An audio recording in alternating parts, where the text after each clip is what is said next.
High বন্ধুরা, সবাই কেমন আছেন? আশা করি সবাই ভালো আছেন। আজকে আপনাদের সাথে যে বিষয়ে আলোচনা করব তা হচ্ছে মেয়েদের বাম স্তন চুষলে কি মেয়েরা আনন্দ পায়। এই বিষয়ে আমাদের অনেকেরই ভুল ধারণা রয়েছে।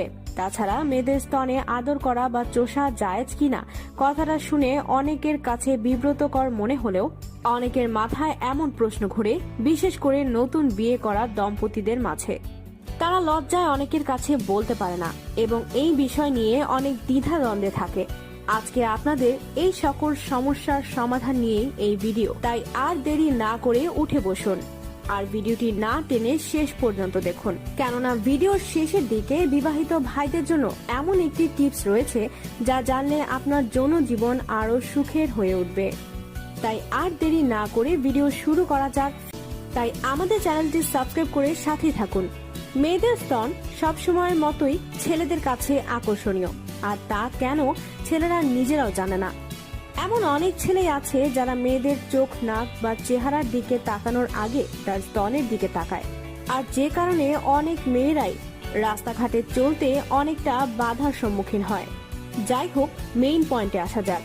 আসলে আমাদের এশিয়া মহাদেশের ছেলেরা মেয়েদের স্তনের প্রতি একটু তুলনামূলক বেশি দুর্বল, আর এই স্তনেই অনেকের যৌনতার দিকে আকর্ষণ করায়। তবে আজকে আমরা জানবো মেয়েদের কোন স্তনে আদর করলে মেয়েরা বেশি উত্তেজিত হয়।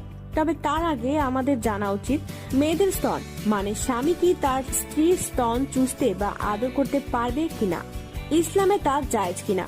এক ভাই একজন ইসলামিক চিন্তাবিদকে প্রশ্ন করেছিলেন, আচ্ছা শায়েখ, আমি একজন বিবাহিত পুরুষ, আমার একটা প্রশ্ন হচ্ছে, আমি কি আমার স্ত্রীর স্তন চুষতে পারবো বা আদর করতে পারবো, তা কি জায়েজ? তিনি জবাব দিয়েছিলেন, জায়েজ। তবে স্ত্রীর স্তনে যদি দুধ থাকে তাহলে স্বামীকে সতর্ক থাকতে হবে যেন দুধ মুখে না আসে। সেক্ষেত্রে চোষণ থেকে বিরত থাকা উচিত। তো বন্ধুরা, আমরা জানতে পারলাম স্ত্রীর স্তন চোষা বা আদর করা জায়েজ। এখন প্রশ্ন হলো, কোন স্তনে আদর করলে মেয়েরা বেশি আনন্দ পায়? মেয়েদের ডান স্তন থেকে বাম স্তনে তুলনামূলক একটু সংবেদনশীল, তাই মেয়েদের বাম স্তনে আদর করলে মেয়েরা অনেক উত্তেজিত হয় তাড়াতাড়ি, আর যার কারণে ছেলেরা মিলন করে মজা পায় অনেক। তাই স্তনে আদর করার সময় একটু সতর্ক থাকাও উচিত, যেহেতু এই জায়গা অনেক নরম এবং সংবেদনশীল। তাই আদর করার সময় যেন উত্তেজিত না হয়ে স্ত্রীকে কোনো ব্যথা না দেওয়া হয়, তাহলে তা আপনার মিলনে ব্যাঘাত ঘটাবে। কথা দিয়েছিলাম ভিডিওর শেষের দিকে বিবাহিত ছেলেদের জন্য একটি বোনাস টিপস দেব।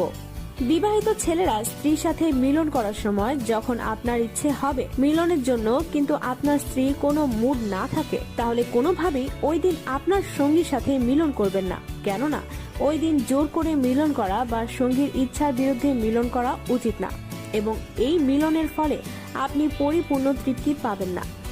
তাই আপনার যদি বেশি ইচ্ছা হয় মিলনের জন্য, তাহলে আপনার সঙ্গীর মুড চেঞ্জ করাটা আপনার প্রথম দায়িত্ব। সেটা হতে পারে ছোটখাটো উপহার বা রোমান্টিক কথার মাধ্যমে। তো আজকের ভিডিও এই পর্যন্ত, সবাই ভালো থাকবেন, বাই।